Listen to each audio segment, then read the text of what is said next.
Yeah. Hi guys, welcome back to our channel. It's the Martin family. I'm Dawn, if you guys are new here. I'm Tyler. And underneath of here is Karsten. He's eating. This is his foot. We live in Indiana, and I'm a cosmetologist and a stay-at-home mom. And I currently work at Crew Car Wash, and I'm about to go back to school next year for fire science to be a firefighter, and I'm going to be an EMT paramedic as well. So, yeah. Yeah. Anyway, if you are new here, make sure that you click subscribe and click the bell so that then you get post notifications whenever we do post. And if you are already subscribed to us, thanks for sticking around, and we're so glad to have you. So, do you want to tell them what we're doing today? Yeah. So, today's video is our pregnancy story and our birth story. So, the way this is going to go is she's kind of just going to give you guys a quick, detailed rundown of what it was like being pregnant and then what it's like giving birth. And then I'm just going to give you guys a couple tips, to the guys out there that are, young husbands that, are being supportive of their pregnant wife. And then obviously just any husband who is being supportive in the hospital during the whole labor process. So yeah, I only have a couple things, but there's only so much we can do as guys, you know what I mean? So, take it away. Okay, and I also do want to make a point to say we have tried to record this video now 5 times. This is our 5th time. We tried to record last week. We thought that we had recorded. I went to go edit. Video is gone. So then we sat down to edit again, and whenever we sat down to edit again, we got a phone call. Then we tried again. You mean record again? Not edit again? Yeah, sorry, record again. Then we got a phone call. Then the phone just stopped recording. And then we tried to record again, and I don't know what happened. And so then today, we sat down to record. So we've already talked to you guys for 30 minutes once. Mm-hmm. And I have no idea why it wasn't recording. I have no clue. So that's why Karsten is now eating, because he wasn't before, and he was up, and he was active, and he was excited to be on camera. And now it's time to eat, because it's been a while since he's eaten last. But we have made a group decision that this is the last try.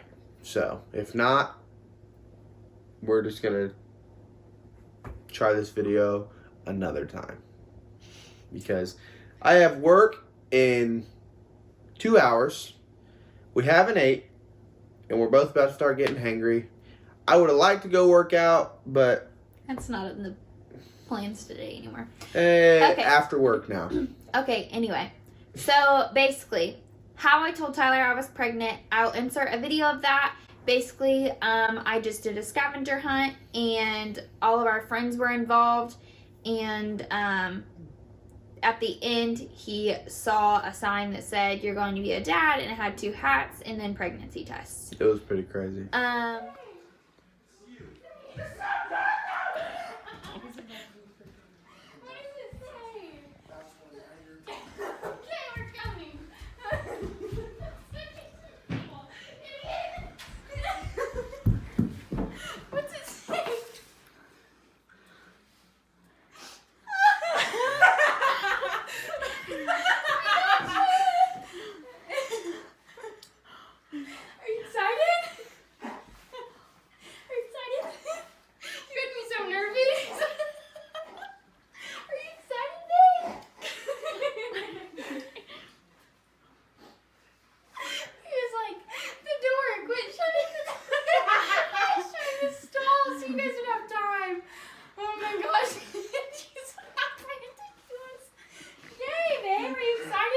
Ran in here. My chest is falling. Yay! Did I get you? Look at Yeah, he was pretty excited.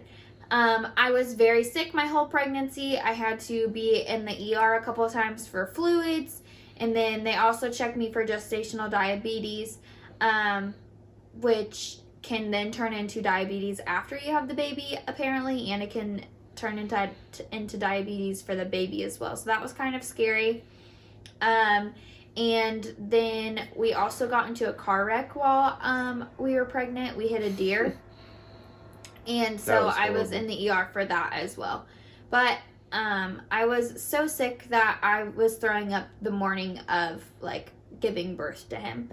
And then my 3 major pregnancy cravings were applesauce, Qdoba, and McDonald's fries. But McDonald's fries I was done eating once I got sick from them. Then our gender reveal, I planned the whole thing, and we did like we had everyone come to this little place in our town, and we popped a balloon. I'll insert the video of that now. 3, 2, 1.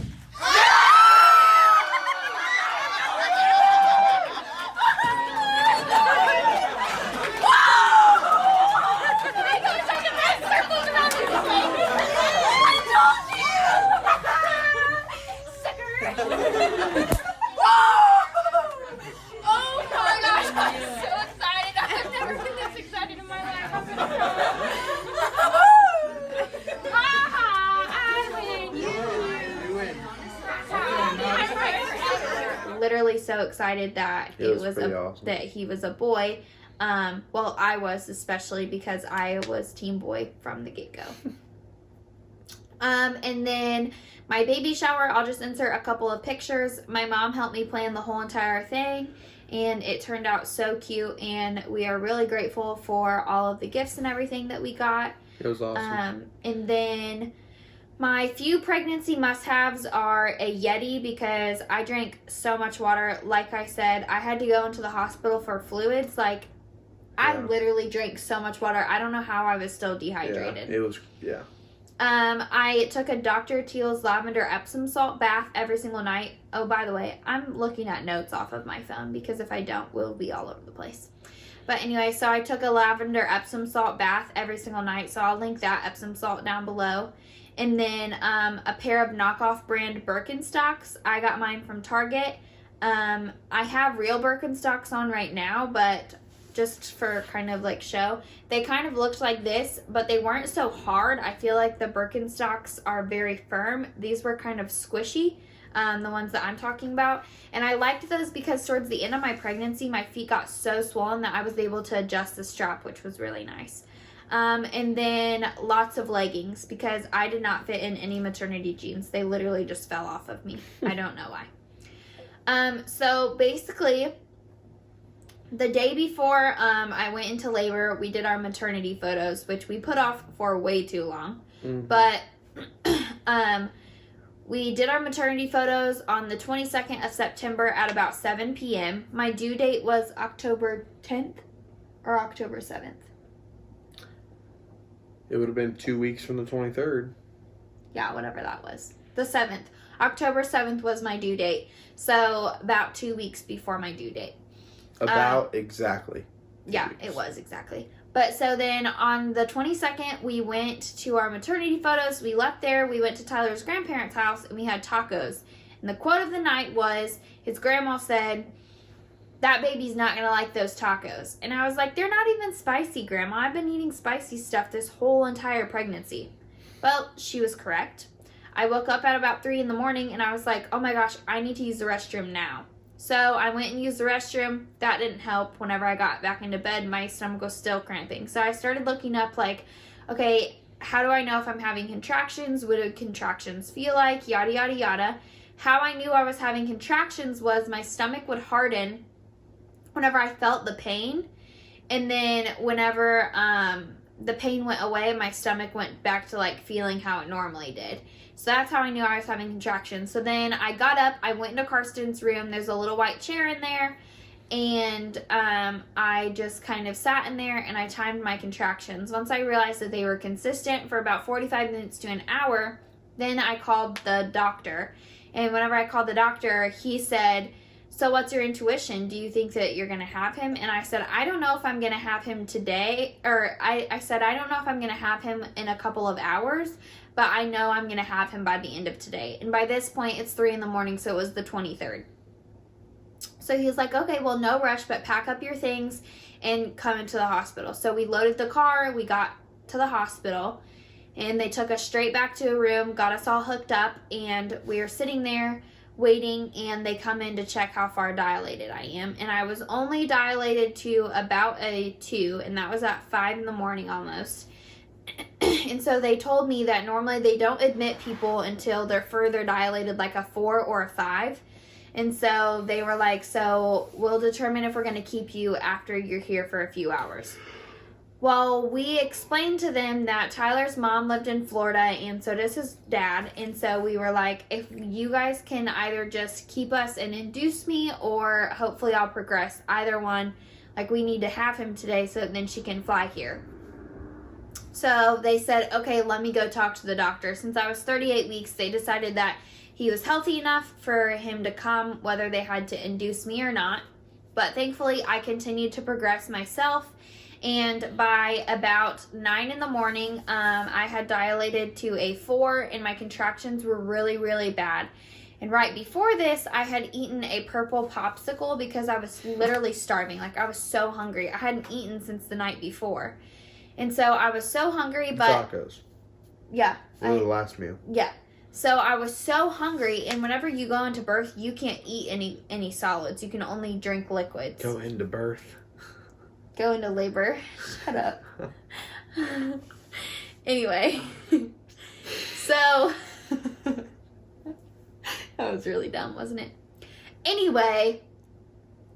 I ate a purple popsicle, and that made me throw up so much. So I was literally throwing up the morning of, like, in the hospital. So at 9 a.m., like I said, I was dilated to a 4, and my contractions were awful. Like, I was in so much pain. So they hooked up my IV, and they started giving me pain medicine. At about 11, I got my epidural, and I was dilated to a 4.5. And so by that time, Tyler's mom was on a plane on her way here, which thankfully she was able to book a flight like that quickly. Like, we got really, really lucky with that. And so the epidural for me, the only part that really hurt was like the numbing needle. But other than that, I mean, it's no, like, worse than just getting a normal shot. But then, like, the epidural needle, all I felt was pressure. It wasn't painful. What was painful for me was the contractions and having to hold still through the contraction while you get your epidural. And then at 1 o'clock, they drained my pee because you can't get up to go pee yourself once you have the epidural because you're so numb. And I was literally, like, numb from head to toe. Like, they had to, my mom had to, like, rub my legs because my legs were, like, not feeling okay. They had to put my water up to my mouth and my chicken broth because I drank so much chicken broth, and which was gross now that I think about it. But they had to give me chicken broth through, like, a cup, and I could not lift up my head in order to drink it. So they had to do that for me. I just was feeling really, really nauseous because I was so hungry. So at 1, they drained my pee, and then they broke my water for me because it still hadn't broke, and I was dilated to a 5 at that point. Once they broke my water and I had my epidural, I feel like I did not progress very fast. I stayed at like a 5 for it was like 2 hours, and then at 3 o'clock I was dilated to a 7, and I stayed at a 7 until 7 p.m., which was a really long time to be at the same exact number. And then at 7 o'clock they decided that they were going to give me Pitocin because I had almost been laboring for almost, like, it was getting close to being like 24 hours since I had last eaten. And so at 7 o'clock, I was still at a 7, so they gave me the Pitocin, like I said, and that sped things up really, really fast. At 9:30, I was dilated to a 10, so I was dilated to a 10 before 9:30. So in an hour and a half, I dilated 3 centimeters, which was really, really good. Then at 9:30, I started pushing. So everyone left the room, the doctor came in, the nurse came in. I had my stepmom, my mother-in-law, Tyler, and my mom in the hospital room with me. And to some people that might have been a lot of people, but for me, I literally could not move my body. Like, all I could move my body to do is shake, and I think that's just from the epidural. And so if I wouldn't have had them, I wouldn't have been able to sit up. I wouldn't have been able to pull my legs back. So I'm really, really glad that I had 4 people, because I had 1 person on each leg and 1 person on either side of my, like, upper body. So I started pushing, and after I had been pushing for probably like 10 minutes, the girl in the room next to me decided that she needed to start pushing at the same time. Mm-hmm. So I told the doctor, I was like, I'm fine. You can go with them. Like, I felt like I knew what I was doing. I don't know why, but I was like, I'm okay. You can go to the next room. And so the nurse, the labor and delivery nurse, stuck around and hung out with me while I was pushing. So they have you push like 3 sets of... Okay, well, the video stopped recording again. I think that we need to evaluate our storage space. But anyway, so I think that where we were at is I was pushing. So I'm not really sure what all I had said, so I'm just going to kind of go with... I'm just going to start from where I was pushing. So... This is attempt number 6, everybody. Yeah. So we start pushing. I start pushing, and they have you push three times for 10-second intervals, and that really wasn't working, so I started doing it 8 times in a row for 10-second intervals. I did that 3 times in a row, and he came. So super simple, super easy for me. Right after he came out, I was obviously supposed to deliver my placenta, and I was like laying back because I had readjusted, and I was like holding him on my chest, and I had laid back, and something was hurting my back so bad. Still don't know what it was to this day. It could have been like my epidural or something on the bed. We're not sure what it was. Mm-hmm. But it was hurting so bad, and I started crying because the nurses would not let me move. Tyler finally had to pick me up and move me whether they wanted me to or not. I was crying. I didn't cry the whole time I was having contractions. I didn't cry the whole time that I was giving birth, but that made me cry. It hurt so bad. But anyway, I breastfed him immediately. And after that, he came out at 10:03 p.m. on September 23rd. He was 7 pounds, 10 ounces, and he was 21 inches long. He's now 4 months old on the 23rd of January, and he weighs 13 pounds now. Whenever he came out, he had this little bump on his head that we have told you guys about before. If you've seen any of our previous videos, it's just a fluid-filled sac. We had that checked out. It's nothing to worry about. It's gotten smaller since he was born. Mm-hmm. His pediatrician thinks that it will completely go away by the time that he's 1 or 2, hopefully. And then he also failed his hearing screening in one ear, and so we have to go to Raleigh for that on the 24th or the 31st. I can't remember which one. 31st. On the 31st. And so we'll know more about that, but we're pretty sure that he's fine and that he can hear. It's just kind of for safety precautions that we're going to do that. He can definitely hear us. Yeah, for sure. But anyway, yeah, that's basically it for my side, so... Yeah, so mine's just super quick, because there's only so much you can do as a male, and while your girlfriend, your wife, whoever's pregnant, 1, be there, be supportive, be loving, be reassuring, because their bodies are just so out of whack. Hormones are shifting and changing, and just their whole body is going through such a change. So just being there.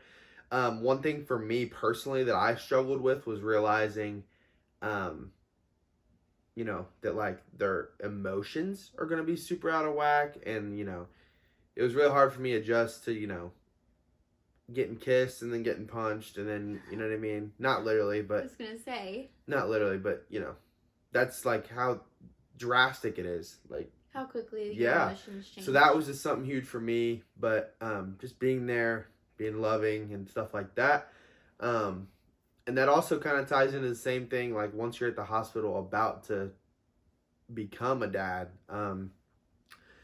this whole 9-month process of just shifting and changing and growing, it's coming to a halt. So like being there, being patient, listening to what the doctors are saying, to what she's saying, to just doing what you're told. I mean, I literally just sat there pretty much and did whatever I was told. Yeah, got you drinks, got you blankets, got you whatever. I left to eat one time, but that was when she was getting her epidural and I was about to pass out because I looked. Don't look. But yeah, I think the key point for me is just be there. you know, this is just as much your responsibility as it is hers. So just be there. Good point. Okay, so since the video stopped, I'm not sure if he told this story yet, so I'm going to have him tell this story, and then I asked you guys some questions on Instagram, or asked you guys to ask me questions about my birth story on Instagram, so I'm going to go ahead and answer those. Oh yeah, I Go ahead forgot. and tell that story. So when she started pushing, and the doctor went into, sorry, I stuttered there. The doctor went in to check on the other patient, so we just had the labor and delivery nurse. So I think, this is just my opinion on it, she was asking questions to kind of break the ice and, you know, get our minds off the fact that she wasn't the doctor. But she did a great job, and we're very thankful for her.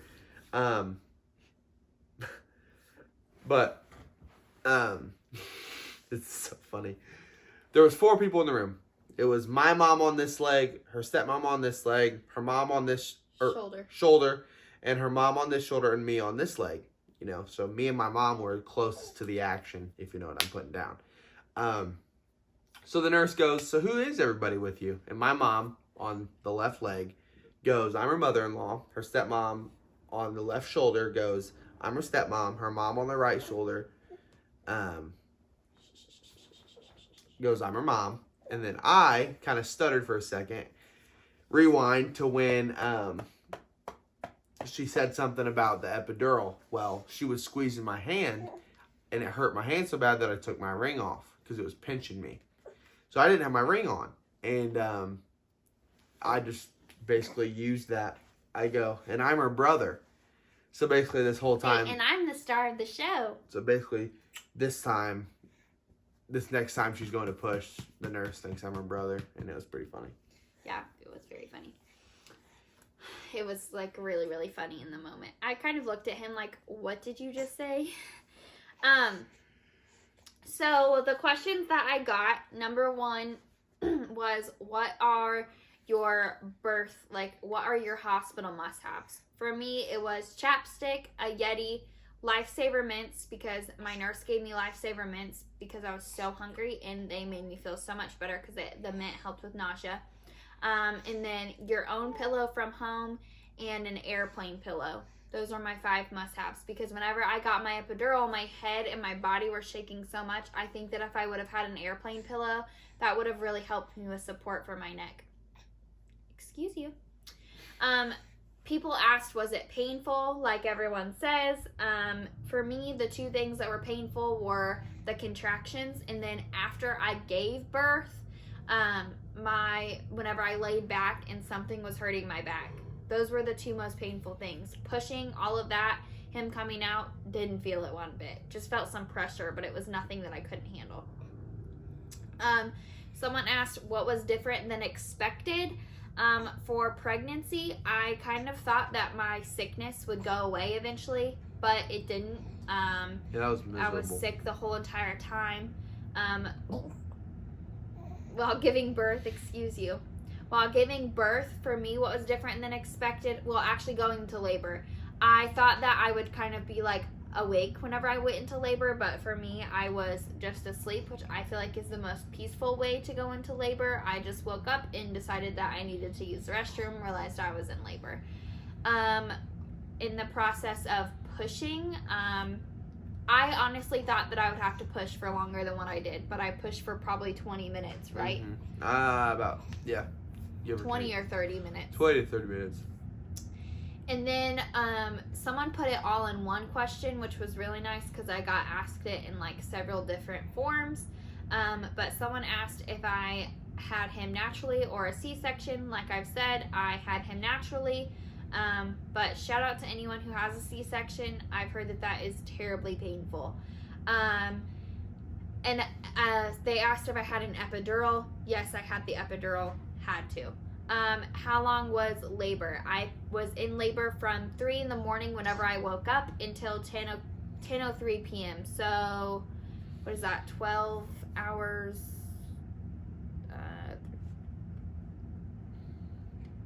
So, about 18 hours. And then I was not technically induced, but I did have Pitocin to speed up my labor because had to.